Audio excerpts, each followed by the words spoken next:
Hello and welcome. Now this is from my book CE5 Initiating Contact with Extraterrestrials, and I'm just going to go over this briefly because there's so much to it. So this is sort of like a thumbnail sketch, just going through it. There are other videos, other material out there that I've gone through this a bit more in depth. Of course, the books go into a lot more as well, especially one of my latest books called Extraterrestrials, Their Messages for Humanity. Now, just briefly going through the extraterrestrial races, this isn't even 0.0001% of what's out there, and I'm sort of painting some of these intelligences with a broad brush. For example, we all hear about the Pleiadians. Well, which Pleiadians? Which era are they from? What time are they from? The star system to us right now is that young that nothing can exist there unless it's living in a star. So it's still evolving, it's still growing in our time right now. But there are also, we could say, how do I put this? Planetary bodies and stars that exist in different frequencies overlapping the same areas. So you could be in one frequency and see a star and a certain amount of planets and satellites. You change your frequency, all of a sudden some of those planets may not exist and new planets do. I've seen this and experienced this, so this is where it gets very layered. So, for example, Andromedans. Now, in this case, I'm talking about the Andromeda Galaxy beings. These are orange light beings that are in their Merkaba. And this is a frequency of intelligences that reside there, that they've got to a certain level of consciousness ascending from different worlds, that they're part of what I call the orange energy. And they are protector beings, they are warrior intelligences. And some of us have soul heritage connected to these intelligences. So it's almost like many different worlds from many different star systems within the Andromeda Galaxy. These beings can reach a certain frequency independently, just on their individual soul journey, and they reach a certain level. And what happens is there's this collective energy there, if they wish to work that way, the individual soul, where they're now part of a collective and they're like light warriors. And we've also got Andromedans from the Andromeda constellation. Many different beings in that area as well. You've got the Lyrians. There are many different types of Lyrians that I've come across.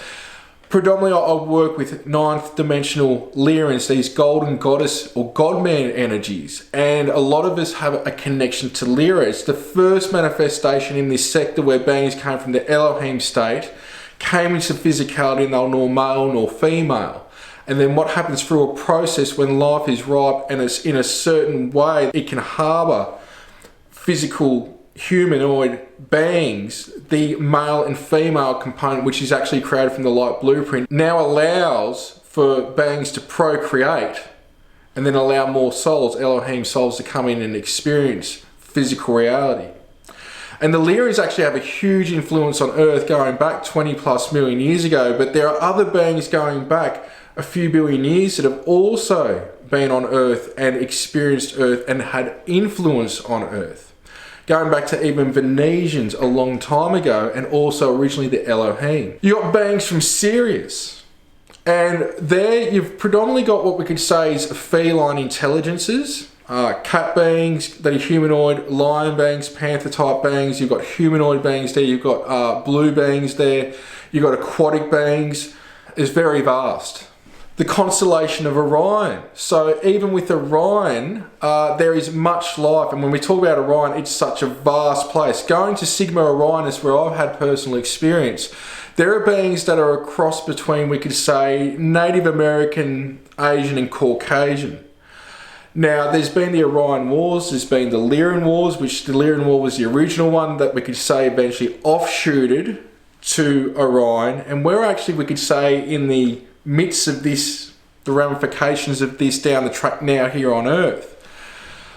In terms of, this has got to do with reptilians distributing and pushing AI through different portals and sections and being foot soldiers for the fallen ones. And that's a lot to go into, which I've mentioned some of this stuff out there, it's in the books, but I might do something another time going into this. But there's a lot of people that are talking about this stuff out there as well. So I'm not the only one. A lot of positive enlightened beings in Orion. Then you've got also, like all places, even here on Earth, we've got some beings that aren't so good. But my experience has been that yes, there is positive intelligences in Orion. Though around the star Rigel, there is reptilians, and also there is still some remnants and outposts throughout the constellation of Orion, which is not the home to the reptilians. Arcturus. They've got a situation of being mediators a lot of the time. They're very nerdy, they're very quirky, they're very spiritually and technologically advanced. And I will say here that stars themselves not only are portals and are ways that we can traverse space, but also there are beings that reside on the stars themselves. And there's beings from Alpha Centauri, there's Cruxians from the Crux system, and also Pegasus as well. And again, this is just a brief overview. Now, in terms of angels, there are thousands of different types of angels, and we at our highest expression are angelic ourselves. Very common ones that are worked with is Archangel Michael, Metatron, Gabriel, Ariel, Raphael, Uriel, and the Elohim, as I was mentioning. And all these beings can be called upon to assist with clearings and healings, protection and what have you.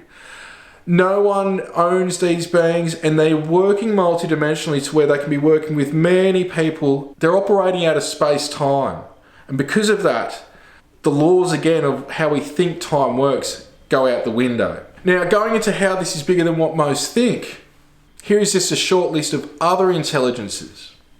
So you've got inner earth beings, and some of these are connected to Atlantis and Lemuria. There are also, in some cases, ancient intelligences living on the surface of Earth, which are ultra-terrestrials operating in a high vibratorial state as well. There's also the Guardians. These are keepers and monitors of portals. Going on, you've got Gaia, Mother Earth. It's an intelligence. It is alive. You've also got fairies, elementals, nature spirits, the original spirits, Aboriginal spirits, Native American spirits, for example, plant spirits, animal spirits, humans from the future, humans from the past, and spirits of the deceased, which actually are alive still.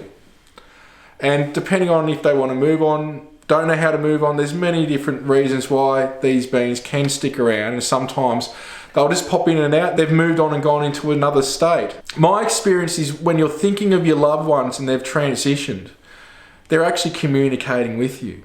So all you got to do is just send that thought back. They're aware. They're aware. And sometimes it might take a bit of a process for them to adjust going back to their natural state.